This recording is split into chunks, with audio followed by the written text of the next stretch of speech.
It's now time for Spectrum. Here's Stu Cohen. Just as you plan certain key elements of your life, maybe where you'll live, what roads you'll drive, what kind of job you'll work, CMAP, the Chicago Metropolitan Agency for Planning, does this type of work professionally. However, their planning is on a wider scale and looks at such things as infrastructure and open space planning. For Northwest Spectrum this morning, I've invited the executive director of CMAP for a discussion on planning based on the latest plan recently made public. It says, for example, the population that takes in Kane and McHenry counties and the rest of Chicagoland, the population will likely increase by 10%. This is one of the areas we'll discuss with my guest, Randy Blankenhorn, Executive Director of the Chicago Metropolitan Agency for Planning. The real purpose of why we do these kinds of plannings is to really think about how we make investments and how we deal with development that's going to affect us over the long term. We like to say that where we are today is a result of decisions that were made 30 years ago. And so we need to think that far in the future to think about how we want to develop and how we want to invest what are scarce public resources. Now, some of the areas, of course, that are important, anytime you look at infrastructure, open space, this is what people generally talk about. Obviously, those are important? Right. They are absolutely important. Transportation drives the economy of this region. It is our global economic advantage to a certain extent. It's why we exist. And so we have to continue to invest in infrastructure, particularly transportation infrastructure, if we're going to survive in a global economy. Open space is an interesting thing for all of our residents. It's the only thing that we seem to be able to pass tax referenda about because people really care about having open space, about having parks close to their homes, places to recreate and for their children to play. Now, Randy, as we look at, transportation and we look at open space, we also note, and I'm looking at the study, that we're talking about an increase in population. So, as the population increases, things get more congested, and so these issues of open space and transportation become even more critical to move people around, and yet at the same time provide that thing that they seem to like, where it's not so crowded, yet that's why they come. Right, exactly right, Stu. I think that it's important that we think about if we're going to add, and we project by 2040 to 30 years from now, that we're going to add 2 million people to this region. How do they get around? Our highways are already clogged. Our transit systems need to be upgraded, and they need to work better in the suburbs. And so we really need to plan for how that's going to happen over the long term. If we don't, congestion is going to get worse. At the same time, as we look at adding those people, how do we protect open space that's valuable? How do we really protect the things that draw people to this region, which is our parks, our waterways, our open space that are so valuable to our residents? Now, what is the system that you use for doing the study itself? And how do you go about the study? I mean, you got like 5,000 people that get together in a room, or you have all these different communities that input their information to you. How does it work? Yeah, it really started about 3 years ago when we brought leaders together from the Civic Federation, from business, from our political leadership, to talk about a vision for the future. What do they want to see? And to be honest, that was pretty easy to get to. We have a relatively common vision in this region, no matter where you live, about what we want for our families and for our children and for our communities. Then it was really talking to people. And we met with over 35,000 people creating this plan. We like to say that the residents of northeastern Illinois created this plan. We just wrote it down. And it's important that they have that buy-in, that they own it. It's not something that we can just sit in our offices as staff people and write. It really needs to be what the residents of northeastern Illinois and Chicagoland think about their future. Randy, what might be a surprise in the results of the planning that you found from, the communication with all these people? What were maybe you surprised with? I think early on we were surprised a little bit that we weren't talking enough about jobs, that we weren't talking enough about economic development. When we first went out with our draft, we heard pretty clearly that the economy is important and we have to help shape that economy. This plan has to at least create a basis for us to thrive economically. And so we did a lot more work on areas like workforce and how we develop tomorrow's workers, a lot more on education and preparing our children for a new kind of a future.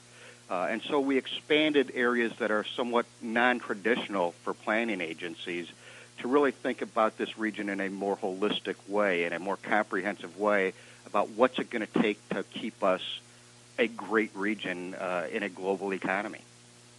Now, if you could, looking at what we have now compared to what the study says we could have in the future, how is it going to differ? And I know it's a tough question because you have to take everything into consideration, but some things that people will say, oh, now I see how you're doing this. How is it going to differ then in the future as to what we have now? What are some of the things that are going to change? I think when we talk about it, from the development standpoint, I think a lot of times we look almost back to the past. We look at strong downtowns in all of our communities, what makes them places where people want to gather, where people want to stay, where people want to live. It's not just a place that you get off the train and pick up your dry cleaning and go home. Strong downtowns make strong communities, and I think that we think that's a vital piece of what tomorrow's community looks like. I think that we look at a transportation system that works differently, particularly in the suburbs. To be honest, we have a relatively good suburb to downtown commute system. I mean, it's crowded, but the pieces are there. We need to make it operate more efficiently, but the pieces are there. But the issue is not everybody lives in the suburbs and works downtown anymore. They either live downtown and work in the suburbs, or they're working in one suburb and living in another. And so how do we make that commute make more sense?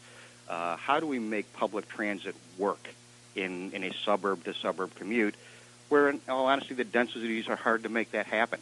So I think that you're going to see new thought to new ways of moving people around this region. One of the aspects, of course, of transportation, and a very serious one, is money, is funding, the budget, and the state has had for a long time serious problems with the budget, and there are a lot of service agencies that are got their hand out and saying we are owed all this money, and so as we look in the transportation aspect of it, I mean there's some plans here to improve some roads, to extend some roads, things like that, and the latest news is that maybe the personal income tax is going to increase and provide for millions and millions of dollars, but in the meantime you want to improve the transportation, but you're kind of handicapped because the money isn't there. Yeah, and we really think that we need to think about how we raise revenues differently. I like to say that the days of money raining down on us from Washington and Springfield are probably over, that there's always going to be a role for the federal and state government in funding transportation, but we have to think about how we fund it ourselves, how we solve our own problems. And so we talk about some unique ways to think about that, and we talk about how we need to think about pricing differently, how we need to think about capturing the value of transportation investments, particularly transit.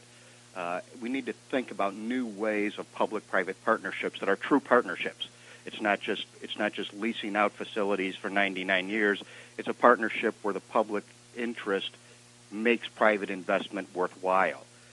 So you're right. I think that the money is a big problem, and it's an issue that we have to overcome. But I think if we just stand around and wait for state and federal government to help us fix this problem, we're going to be waiting a long time. As we begin to run out of time on our Northwest Spectrum interview, Randy, I just want to ask you one or two more questions. From here, what's the next step, really? We got the study done. You got all these different aspects of it. Well, what happens from this point forward? There's a couple of things that happen. The first is that the day after we approved Go to 2040, the federal government came in with a grant to help us implement the plan, which was unexpected and pleasant surprise. But really, almost all that money is going to help local governments think about how they grow in a way that's sustainable, in a way that makes economic sense for them, in a way that builds a strong community. So it really starts with implementation at the local government level. And what is CMAP's job in trying to help that, in trying to give technical assistance, in trying to support that, not trying to force it. So it's really working hand in hand with local government. The second is the issue that we talked about. How do we find the revenues to make some of the projects that we need to have happen work? This plan doesn't really call for raising taxes other than we think that the gas tax is the right way to fund transportation. But we need to think about how we spend money more efficiently, how we make government work more efficiently so we have enough revenue to do the things that we need to do. So those are the kinds of things that we have on our plate over the next year or so, is to really talk about how this plan doesn't just become a nice book that sits on a shelf, but that people take seriously about how do we think about the future and how do we implement the things that are necessary for our children and grandchildren. And any additional input from the community as to the plan as it moves forward? Any additional meetings or hearings or anything like that? Yeah, we will always have significant public outreach and ways that we need to get communities involved. It's not just about government making this work. It's about our residents believing in what needs to happen here. And so whenever we move forward, we're always meeting continuously with groups of people that are interested in the future of their communities, interested in the policy issues that we're taking up, whether it's education or transportation. It's really making sure that we fully understand what people want, and more than that, that the people of this region buy into and make these things happen. My guest this morning was Randy Blankenhorn, Executive Director of the Chicago Metropolitan Agency for Planning. You've been listening to Northwest Spectrum. I'm Stu Cohen. Thanks for listening.